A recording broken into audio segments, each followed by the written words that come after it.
Madagascar a un besoin annuel de 130 000 tonnes de farine boulangère. Vu l'insuffisance de la production locale, on peut y compter autour de 80 importateurs de farine. Des conteneurs entrants qui représentent des pertes de travail pour les producteurs malgaches. En 2013, la région Vakna Karachi, où se situe la seule minoterie opérationnelle de l'île, n'a produit que 10 tonnes de blé pour farine panifiable. La capacité du moulin, c'est une consommation de 120 000 tonnes de blé par année et nous n'en importons et consommons que 60 000 tonnes maintenant. Donc le moulin ne tourne qu'à 50% de sa capacité. Nous avons besoin de blé et nous pensons que c'est beaucoup plus logique naturellement que les planteurs, que les paysans sèment le blé, produisent le blé et nous le vendent au moulin. Comme ça, on donne du travail aux Malgaches. Et puis, on ne donne pas de travail aux planteurs, aux fermiers australiens ou américains ou canadiens, mais c'est local. La relance de la culture de blé panifiable dans le Vakna Karachi durera 3 ans à partir de l'année 2014.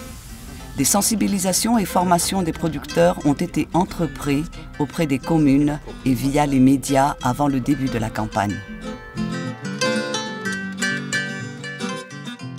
Fanatrarana ny fampandehanana indray ny volovarim-bazaha aty amin'ny faritra Vakina Karatra, ny fandaharana asa matoy dia miara-miasa amin'ireo mpiombon'antoka maromaro. Ao anatin'izany ny fifamanoro eo amin'ny famokarana ny masomboly. Eo ihany koa ny DRDR amin'ny fanaovana encadrement technique an'ireo mpamboly blé.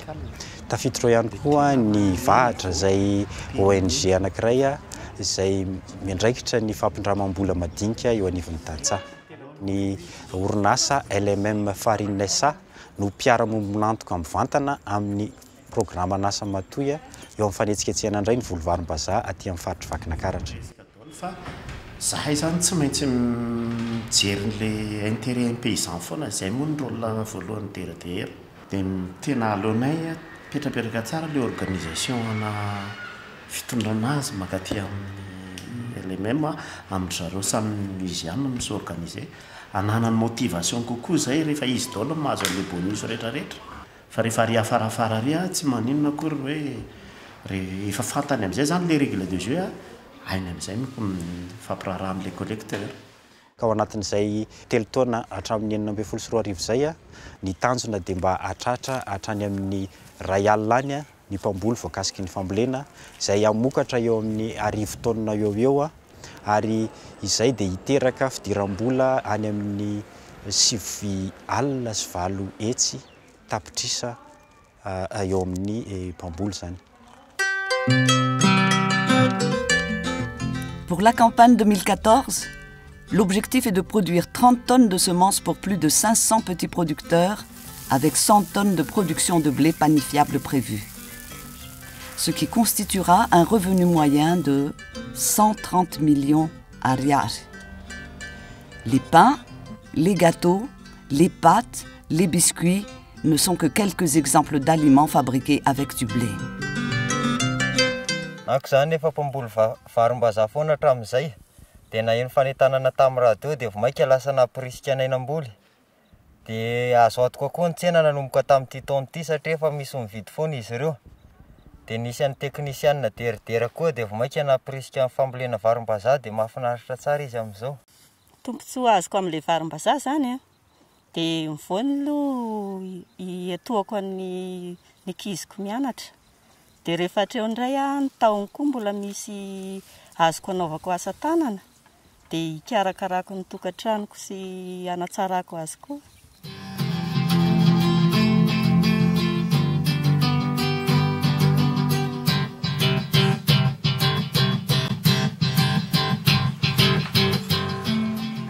Fifamanoro dia mamokatra ny masomboly. Misy fifanarahana amin'ny LMM sy fifamanoro dia ireo karazana masomboly safidiny LMM ihany no ezahana zany aparitaka eny amin'ny ivon'ny tantsaha. Ato zany dia misy ampahany fikarohana mikasika amin'ny varim-bazaha. Ny fifamanoro mantsy dia miara-miasa amin'ny centre RS-Pyrénées atao hoe CIMIC izay mikarakara ny fanatsarana ny varim-bazaha sy ny katsaka. Dia ry zareo izany mandefa karazana varim-bazaha ohatrany tony. Miainga avy amina panagrama vitsivitsy izany dia ataonay testa eto amin'ny fifamanora ety Andranomanelatra. Dia rehefa avy eo mitohy izany izay fikarohana izay iarahana miasa amin'ny tantsaha hoe manahoana izy rehefa eny amin'ny tany ny tantsaha mihitsy no ataony fikarohana. Ao aorianan'izay izany izay rehefa hoe tsara ilay izy dia izay vao jerena amin'izay hoe afaka mokarana masoboly amin'izay ve. Ankoatra ny vokatra izany dia mijery ny kalitaona lafarinina hoe mety ve ilay izy rehefa mokarana lafarinina satria izay ny faran'ny varim-bazaha. 10 taona ihany no vokatra tratrarina tamin'ny herintaona, ezahana kosa fois 3 izay 30 taona ny amin'ity taona ity ary 90 taona ny amin'ny taona manaraka izao.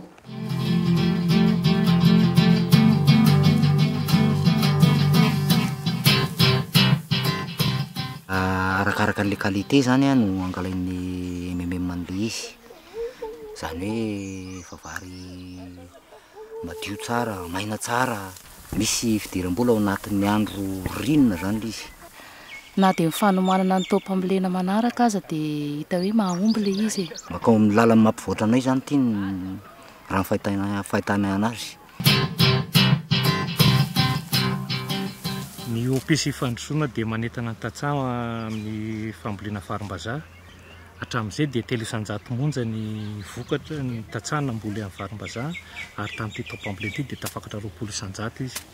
Ny fepetra raisin'ny commune sy ny OPC amin'izany moa dia manampy ny tantsaha amin'ny fanaovana fotodrafitrasa toy ny lakan-drano sy ny lalana amoahana ny vokatra.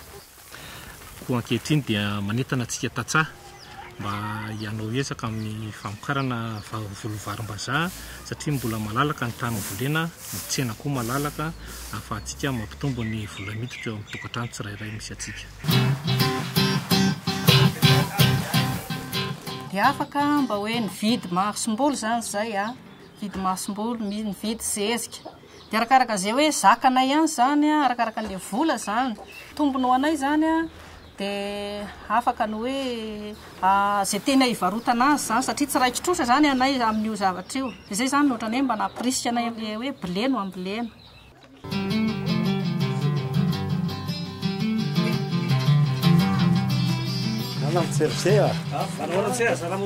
Ilay varim-bazaha tsika tato ife zany ilay vokatra ho ampidirina any amin'ny LMM.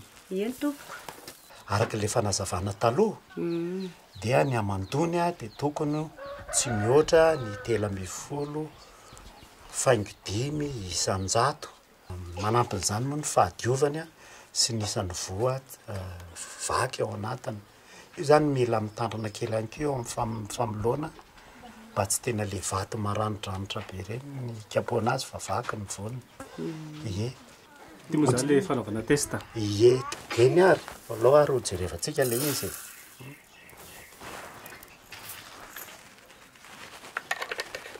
Dia hitanareo le izy rehefa avy eo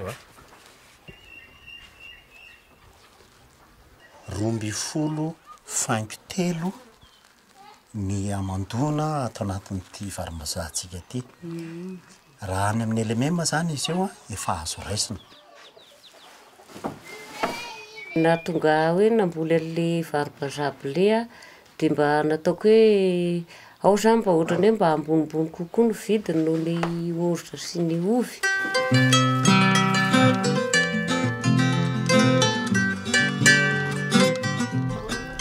Les petits producteurs sont libres d'agir comme bon leur semble avec leur blé. Ils peuvent, à plus de 500 kg de production, vendre directement auprès de LMM Farine SA ou collectivement avec d'autres producteurs ou encore auprès d'un collecteur. Ils peuvent aussi soit consommer leur production, soit les stocker.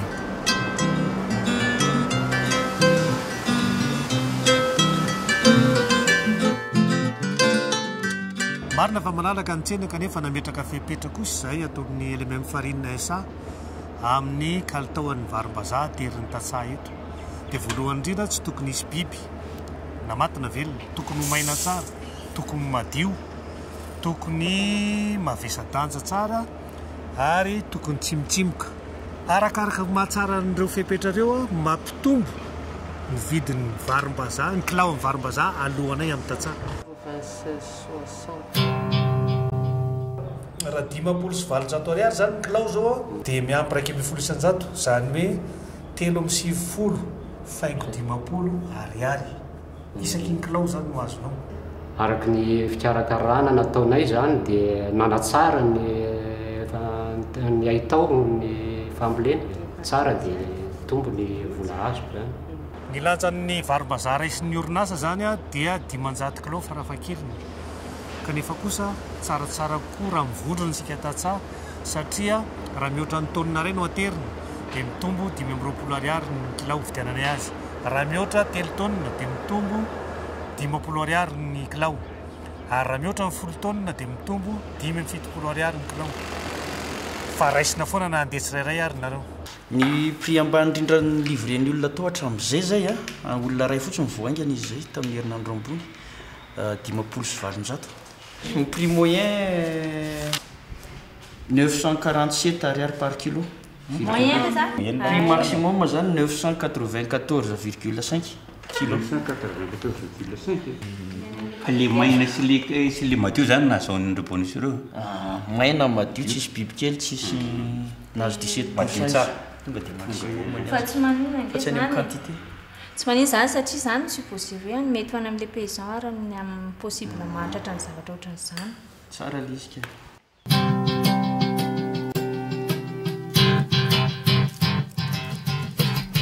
La culture de blé panifiable peut aussi engendrer d'autres sources de revenus pour les producteurs. Les pailles de blé sont des matières premières pour des produits artisanaux et pour la fabrication de charbon amélioré, biologique et économique. Et les sons de blé peuvent être utilisés dans l'élevage comme provende.